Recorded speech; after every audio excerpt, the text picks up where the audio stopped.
Budu perharian wadam kerana asal dan kita udah sudah tapi itu sudah sebukti sebab ini bagi sangat kita itu juga kanda yang budu perhari kapan kerana asal.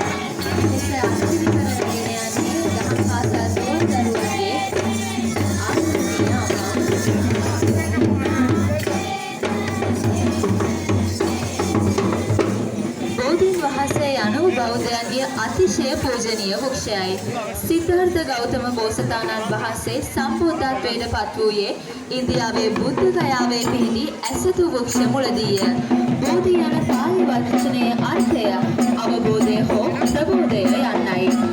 බෝධි වහන්සේගේ ඓතිහාසික පසුබිම සහ වැදගත්කම පිළිබඳව කෙටි